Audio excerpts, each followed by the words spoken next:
लोगों की जानें गई, घायल हुए, लेकिन कनेक्शन तार सीधे जुड़े थे उत्तर प्रदेश में समाजवादी पार्टी के नेताओं के साथ, समाजवादी पार्टी के साथ। और इसलिए शायद पिछले कुछ दिनों में कोर्ट की जजमेंट आने के बाद भी समाजवादी पार्टी के नेता चुप हैं। ये चुप्पी एक बार फिर आतंकियों के संरक्षण की ओर उंगली उठाती है, समाजवादी पार्टी की ओर। 2008 के सीरियल ब्लास्ट में 56 लोगों की मृत्यु हुई, सैकड़ों घायल हुए। न्यायालय की हाल ही में आई जजमेंट का हम स्वागत करते हैं, भारतीय जनता पार्टी स्वागत करती है, जिसमें 49 लोगों के खिलाफ सजा सुनाई गई। 38 आतंकियों को फांसी की सजा, 11 को ताउम्र जेल में रहने के लिए सजा सुनाई गई। ये तब हो पाया जब गुजरात के मुख्यमंत्री नरेंद्र मोदी जी थे। ब्लास्ट होने के बाद सारी एजेंसीज का ये कहना था कि मुख्यमंत्री, उस समय के मुख्यमंत्री नरेंद्र मोदी जी घटनास्थल पर ना जाएं, लेकिन मोदी जी घटनास्थल पर भी गए, पुलिस कमिश्नर के दफ्तर भी गए, घायलों को देखने अस्पताल भी गए, और यहीं पर रुके ही नहीं, आतंकवाद की कमर तोड़ने के लिए मोदी जी की मुहिम लगातार चलती रही। एसआईटी का गठन हुआ, मात्र 19 दिनों के अंदर आतंकवादियों के खिलाफ कार्रवाई की गई, पकड़ा गया, केस सॉल्व हुआ, और उसके लिए जो कुछ भी करना था, सबूत पहुंचाने तक, आतंकवादियों को पकड़ने तक, मोदी जी की सरकार ने उस समय भी काम किया। आज भी आतंकवाद को जड़ से मिटाने के लिए मोदी जी की सरकार वचनबद्ध है, प्रयासरत है। और मैं कहना चाहता हूं इस पर, सिमी हो, इंडियन मुजाहिदीन हो, इनकी कमर तोड़ने का काम किया है तो नरेंद्र मोदी जी ने किया है। उन आतंकवादी हमलों में भी, सीरियल ब्लास्ट में भी, एजेंसीज की रिपोर्ट उस समय की भी है कि उस समय के गुजरात के मुख्यमंत्री नरेंद्र मोदी जी पर हमला करने की प्लानिंग भी थी। सवाल यह खड़ा होता है कि इसका सपा कनेक्शन कहां से आता है। मैं आपके सामने रखना चाहता हूं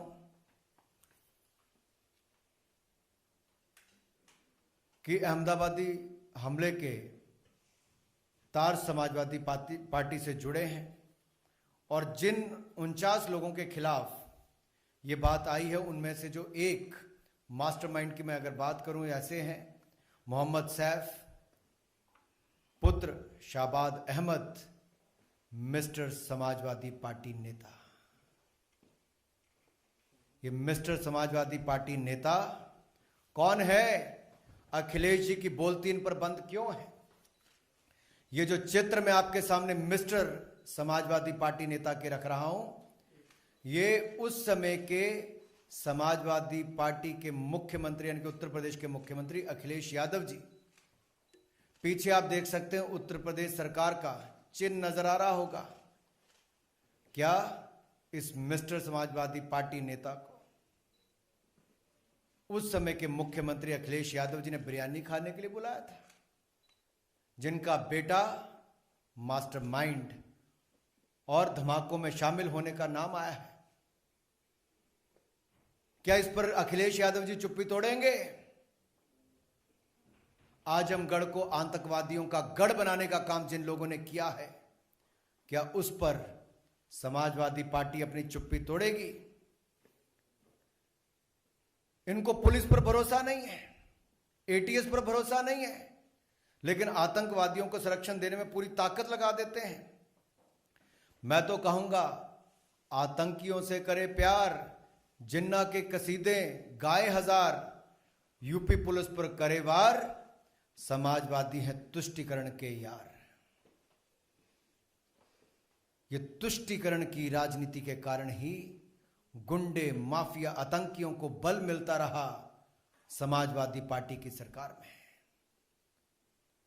पिछले 5 वर्षों में कमर तोड़ने का काम उत्तर प्रदेश में योगी जी ने किया है, अपराधियों की, गुंडों की, माफियों की। आपने भाषा देखी होगी अखिलेश जी की, ए पुलिस वालों, ए पुलिस वालों, कैसे बोला क्या?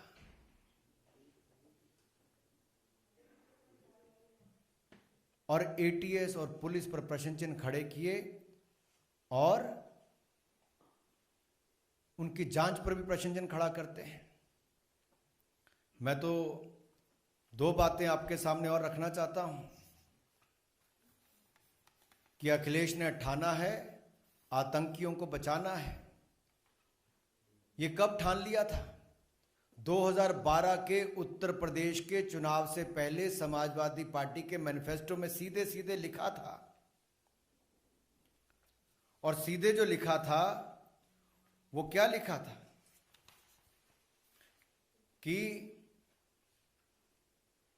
मुस्लिम युवाओं के खिलाफ आतंकवादी जो चार्जेस हैं आतंकवाद के, उसको वापस लेंगे। 2012 में समाजवादी पार्टी के मैनिफेस्टो में कहा गया।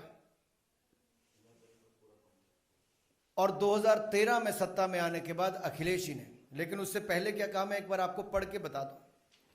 2012 के मैनिफेस्टो में समाजवादी पार्टी देश की पहली ऐसी पार्टी थी, कोई पॉलिटिकल पार्टी की, जिसने मैनिफेस्टो में वायदा किया था कि मुस्लिम युवाओं को टेरर चार्ज को छोड़ दिया जाएगा, वापस लेने की बात कही थी। और क्या कहा था कि जिन लोगों ने ये चार्जेस लगाए हैं ऐसे पुलिस वालों के खिलाफ सपा की सरकार कार्रवाई करेगी। यानी कि पुलिस वालों के खिलाफ कार्रवाई और आतंकवाद को बढ़ावा देने को छुट्टी देने की बात अखिलेश जी उस समय करते थे। और जैसे सत्ता में आए 2013 में चार्जेस ड्रॉप कर दिए, कोर्ट चले गए, जांच नहीं की अखिलेश जी की सरकार ने, सीधा कोर्ट में जाके चार्जेस ड्रॉप करने की बात कही। कोर्ट ने उसका संज्ञान लिया, कोर्ट ने संज्ञान लिया और क्या कहा कोर्ट ने कि आज आतंकियों को छोड़ दोगे तो क्या कल उनको पद्म भूषण दोगे? और मैं उनका, आपका जो जज साहब ने कहा, मैं आपको उसको पढ़ के सुना देता हूं। जो बेंच था जस्टिस आर के अग्रवाल जी का और जस्टिस RSR मौर्य जी का, I like to quote, I quote, today you are withdrawing cases against them, tomorrow will you give them Padma Bhushan, I unquote. ये उस समय के डबल बेंच ने कहा, जजेस ने कहा। ये अपने आप में अखिलेश यादव जी पर, समाजवादी पार्टी पर बड़ा प्रश्न चिन्ह खड़ा करता है। ये कौन लोग हैं जिन्होंने लखनऊ में, बनारस में, अयोध्या में, रामपुर में बम धमाके किए? उनके खिलाफ मुस्लिम युवकों के आतंकी जो चार्जेस हैं उनको वापस लेने की बात उस समय अखिलेश यादव जी ने कही और करने का काम भी किया। ये तो भला हो कोर्ट ने उसका संज्ञान लिया। ये यात्रा यही नहीं रुकती। मैं एक और, आज जब चुनाव आए तो अखिलेश जी कहते हैं हम अयोध्या में जमीन लेकर देंगे, बनारस में जमीन लेकर देंगे, 5 घर खरीद के देंगे। मुंह में राम, बगल में आतंकी, ये अखिलेश यादव जी की सोच है। तुष्टीकरण की राजनीति का एक और उदाहरण आपके सामने देखने को मिलता है। और ये तो जवानों की शहादत पर सवाल उठाते हैं, एटीएस और पुलिस पर सवाल उठाते हैं, और आतंकियों को घर पर बिरयानी खाने बुलाते हैं, उनके समर्थकों को बुलाते हैं। मैंने फोटो भी आपको दिखाई, क्या हाल है। इसलिए तो मोदी जी कहते हैं लाल टोपी मतलब रेड अलर्ट। ये लाल टोपी रेड अलर्ट है, और इससे बड़ा अलर्ट उत्तर प्रदेश के लिए और क्या होगा।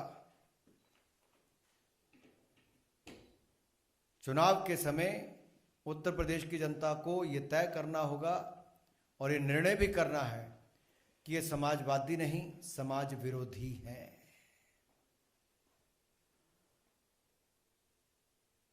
अगर आप अगले भी उदाहरण देखेंगे तो उसमें भी स्पष्ट तौर पर आपको नजर आएगा, केवल अकेले अखिलेश यादव जी नहीं, आजम खान हो, अबू आजम हो, ऐसे इनके बड़े नेता सब, पुलिस वाले शहादत उनके घर पे नहीं गए, जिनको आतंकवादी होने के आरोप में पकड़ा गया उनके घर पर उन लोगों के परिवारों से मिलने गए। ये आतंकवादियों को, उनके परिवारों को संरक्षण देने का काम सपा करती है, भाजपा जीरो टॉलरेंस की नीति के साथ चलती है। यही नहीं, मोदी जी ने आतंकवाद के खिलाफ जीरो टॉलरेंस को देश के अंदर तो किया ही, मुख्यमंत्री रहते हुए भी, प्रधानमंत्री बनकर भी। मुख्यमंत्री थे तो अहमदाबाद के बम ब्लास्ट, सीरियल ब्लास्ट के खिलाफ कार्रवाई की। 26/11 का हमला हुआ तो मुंबई जाकर स्वयं वहां पर भी गए, और जब प्रधानमंत्री बने तो दुनिया भर के नेताओं के साथ आतंकवाद के खिलाफ जीरो टॉलरेंस की नीति को मोदी जी ने आगे बढ़ाया है और आगे बढ़ाएंगे। पिछले 7 वर्षों में देखिए, सैकड़ों आतंकवादियों को मार गिराया, आतंकवादी हमलों को यहां पर अंजाम नहीं देने दिया है। यह भाजपा का जीरो टॉलरेंस आतंकवाद के खिलाफ है। अगर आप, मैं लंबा इस पे नहीं जाना चाहता, लेकिन एक के बाद दूसरे उदाहरण देखेंगे, सब लंबी सूची आपके सामने आती है, कैसे समाजवादी पार्टी ने और कांग्रेस ने भी, बाटला हाउस कांड तो आप भूले नहीं होंगे, मोहनचंद शर्मा जी, इंस्पेक्टर मोहनचंद शर्मा जी की शहादत पर सपा और कांग्रेस ने प्रश्न चिन्ह खड़ा किया था, और कांग्रेस के दिग्गज नेताओं ने कहा था कि सोनिया जी उन गुनहगारों के घरों पर जाकर फूट फूट कर रोई थी, लेकिन सोनिया जी, राहुल गांधी जी के पास शहीद मोहनचंद शर्मा जी के घर जाने का समय नहीं था, ना अखिलेश जी के पास था, न उनके बाकी नेताओं के पास था। ऐसे कई प्रूफ आपके सामने हैं, जहां रामपुर के सीआरपीएफ कैंप पर अटैक करने के, जहां पर 7 सीआरपीएफ के हमारे जवान शहीद हो गए थे, उसमें भी अखिलेश यादव जी ने उनके केसों को वापस करने की बात कही जो लोग उसमें इन्वॉल्व थे। इसी तरह से ही समाजवादी पार्टी के ऊपर आरोप और कई ऐसे लेख लिखे गए कि सिमी के ऊपर बैन नहीं लगाने के लिए समाजवादी पार्टी ने कहा। अलकायदा के जो ऑपरेटिव लखनऊ में पकड़े गए तो इन्होंने सवाल खड़े कर दिए पुलिस की जांच पर और एटीएस पर। यह अपने आप में दिखाते हैं इनका आतंकी प्रेम। राम नरेश यादव जी हों और बाकी जो नेता हों, उन्होंने तो समय समय पर, मैं बाकियों के नाम लूं, ये सब लोगों ने बार बार कहीं ना कहीं आतंकवादियों को संरक्षण देने की बात कही है। दूसरी ओर भाजपा ने जीरो टॉलरेंस की बात कही। इतना ही कहते हुए मैं अपनी बात को समाप्त करना चाहूँगा, लेकिन एक बात जरूर कहूँगा, ये जो मिस्टर समाजवादी पार्टी है, इनके परिवार का अहमदाबाद सीरियल ब्लास्ट के साथ सीधा कनेक्शन है और सीधा कनेक्शन समाजवादी पार्टी के नेताओं के साथ भी है। इस पर अखिलेश जी से मैं जवाब चाहता हूँ, उनकी चुप्पी क्यों है? न्यायालय के जो निर्णय आया है, आदेश आए हैं, उसके ऊपर भी इनकी चुप्पी क्यों है? आप लोगों का कोई प्रश्न हो तो आप एक एक करके पूछ सकते हैं। चलिए, बहुत बहुत धन्यवाद जी।